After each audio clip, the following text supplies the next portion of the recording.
Hello ladies and gentlemen, this is the Nefarian Baseball with TGN.TV, and today I have the Blackwing Descent for you.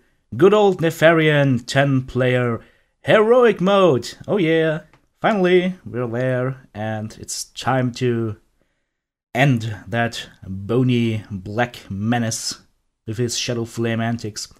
So I'm tanking Onyxia right here. She's about to go into lightning mode, so turn her tail into the camp. Well guys, I'll assume you have watched my normal mode video, so you know all the abilities that are going on here. I'll just cover the differences to the normal mode.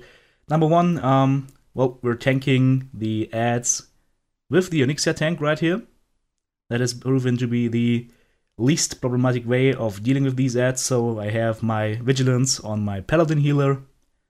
And that way I can just go ahead and turn them off and tank it, pulling them into the Circle of Frost right here so I don't get killed. And that should be about it. Yeah, that should be all for that phase. Of course, you need to pop your cooldowns because these ads will do massive damage when Onyxia is about, well, 30%. So you need to down her quickly. I'll throw in another stun, and then I'll run. Stun and run. A good combination. There is a Frost Nova going on as well. And now it's run and pray. Come on, fall down. Thank you. Okay, pillar phase, and there is the first difference to normal mode. Explosive cinders, and it's right on me. That's a debuff you get on yourself. It has a 8-second time until detonation. Boom! There it goes. It has a 10-yard radius, and it will knock back everything that hits it. So it, well, if you detonate that explosive cinders on one of these pillars, you'll knock everyone else into the lava, which most likely will mean a wipe. So the technique to deal with this is just jump into the lava about 10 to 15 yards away from the pillar, keep jumping, and after you have exploded, jump back on the pillar. That's it. We burned our heroism in that phase right here, that is phase 2.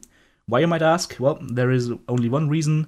In phase 3, you will be burning Nefarian from 90-ish% to 0, and if you have heroism there, then you'll do too much damage, and you'll get too many of these lightning storms on you in a too short time, and that, well, that might kill you. So I had the explosive cinders again. You noticed I went to about 4 seconds until I jumped into the lava, did 2 jumps, and then just jumped back in. Okay. Killing the chromatic prototype that's left. And now, my friends, now begins the hard part. Well, not many videos on YouTube have that, so I'll spare you the main tank perspective. With me, this time you'll get the ad tank perspective. This is where it's all at. If your ad tank doesn't do his job 100% flawless, then you'll wipe. Period. There's just no way around it. So, tanking the Bone Warriors right here, Electrocute coming in. I'm using the PvP trinket with Mastery/Resistance and my shield block to mitigate some of that damage coming in.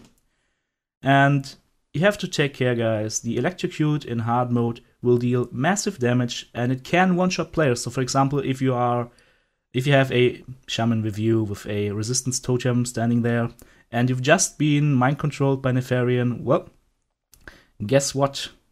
You'll jump out of the mind control, and at that point, you'll not have the resistance on you. And in that case, you can get one-shot by Nefarian if you're not a tank. So be careful, and you might need to break out of the mind control a little bit earlier. Which brings me to another thing. Ha! Great, my planning goes down the drain. I didn't talk about the mind control. That will happen from phase 1, and basically what Nefarian does is he mind controls 2 players in 10-player mode. Not the tanks, necessarily. He doesn't mind control the tanks, but he mind controls healers. And DPS, of course. And when that happens, you'll slowly walk towards a portal to be seen there on the left side. There's another one on the left side of the screen.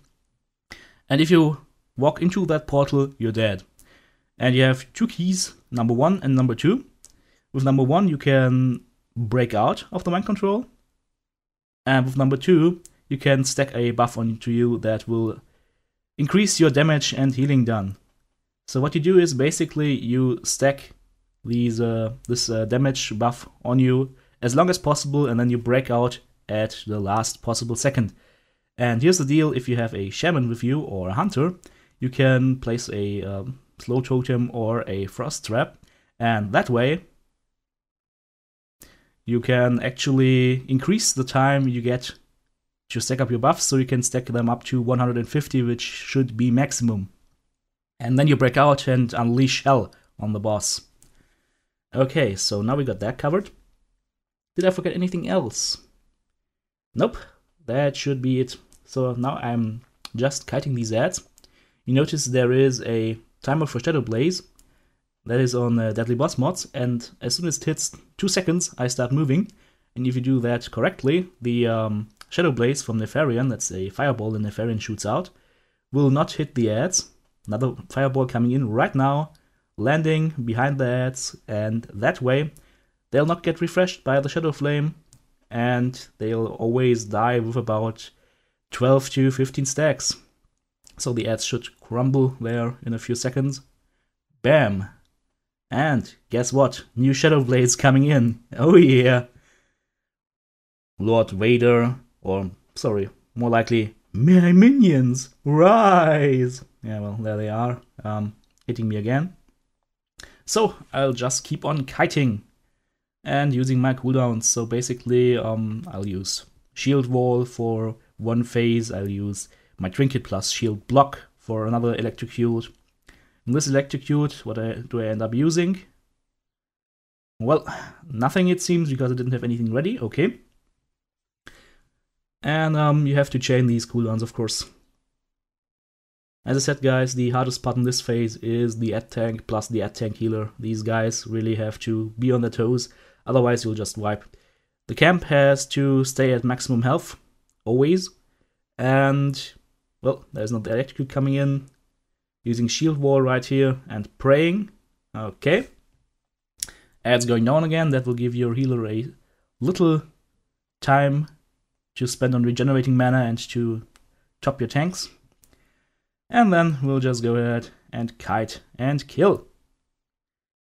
Okay guys, so much for the Nefarian encounter. Another news, there is an email address you can send comments, questions to me right now. That email address is asktb@gmail.com, asktb, one word, @gmail.com. So send me your comments, send me your ideas, and I'll reply to you in the form of a YouTube show, just like Tauli does. So, okay. So much for that. Nefarian should be dying right now. I'll include the World of Logs link in the YouTube description so you guys can go ahead and view the logs, so you don't only see the damage done but also the healing done. And that's it for this fight. Nefarian 10-player heroic mode. Hope you liked the video. Thumbs that shit up. Thank you and goodbye. TTB signing off.